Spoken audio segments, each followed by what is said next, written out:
সহসভাপতি আরো জামালউদ্দিন সহ সকল নেতৃবৃন্দ এবং সংগঠন থেকে আগত নেতৃবৃন্দ সকলকেই সালাম আসসালামু আলাইকুম। আপনারা জানেন আসতেছে জাতীয় সংসদ নির্বাচন ফেব্রুয়ারি মাসে ইনশাল্লাহ হওয়ার কথা। ইনশাল্লাহ আপনাদের কাঙ্ক্ষিত ব্যক্তি আমাদের যুব ইউনিয়নের গর্ব আব্দুল মান্নান তালুকদার, মরহুম আব্দুল মান্নান তালুকদারের সুযোগ্য সন্তান নাহিদ মান্নান মেডেল, যেখানে আপনাদের জন্য সুখবর দিচ্ছে, যেখানে যাচ্ছি ইনশাল্লাহ আমরা সুখবর পাচ্ছি। গভর্নমেন্ট থেকে শুরু করে যেখানে যাচ্ছি আমরা আবার পাচ্ছি ইনশাল্লাহ ভালো খবর। আমরা প্রাণ খুলে দোয়া করবেন ইনশাল্লাহ যেন আল্লাহ আপনাদের জন্য সেই আশা পূর্ণ করে এবং মান্নান তালুকদারের স্বপ্ন এই সৌরশাসক যাকে এমপি হতে দেয় না সেই স্বপ্ন যেন তার ছেলের মাধ্যমে পূরণ হয়। যাই হোক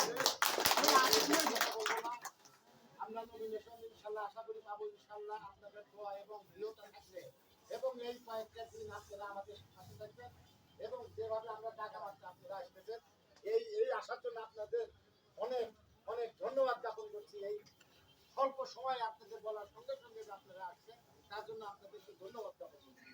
আমি বেশি কথা বলবো না, আমি শুধু এই কথা বলবো যে আমরা এই নির্বাচনের নমিনেশন পাওয়া এবং পরবর্তী সময়ে আমরা ঝাঁপিয়ে পড়বো এবং এই যেন আমাদের এই বিএনপি বিভিন্ন ভোট বিএনপি দুর্গকে আমরা রক্ষা করবো ইনশাআল্লাহ। আর একটা কথা, একটা দল অপপ্রচার চালিয়ে বিভিন্ন ধর্মের দিকে মানুষকে প্রহসন করে মহিলাদেরকে ভুল ব্যাখ্যা দিয়ে বিভিন্ন ভাবে মহিলাদের যে এদের ভোট দিলে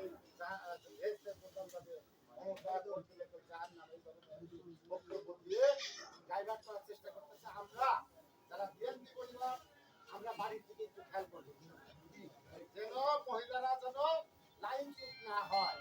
এই যে আপনারা খেয়াল রাখেন বাড়িতে একটু বাড়িতে জিজ্ঞাসা করে কেউ আসছে না নাকি, কোনো পোস্টার দিচ্ছে কিনা, দয়া করে যারা আমরা বিএনপি পাগল আমরা ভাইরা একটু বাড়িতে জিজ্ঞাসা করবে যে আমার বাড়িতে কেউ পোস্টার দিচ্ছে নাকি, আপনার আমার ভাবি কল চাচি কল একটু জিজ্ঞাসা করবেন যে কেউ কিছু বুঝা গেছে নাকি, একটু দৃষ্টি রাখবেন কারণ এই দৃষ্টি রাখা প্রয়োজন। আপনার ভোটও যা ভাবির ভোটও তাই একই সমান, অতএব কেউ অবহেলা করবেন না যে আমি ভোট বসাইতে বাইরে গেলাম আমার বাড়ির ভোট নাই, ভোট তো লাভ আছে সত্য করে তারপরে ভোট দিতে যায়।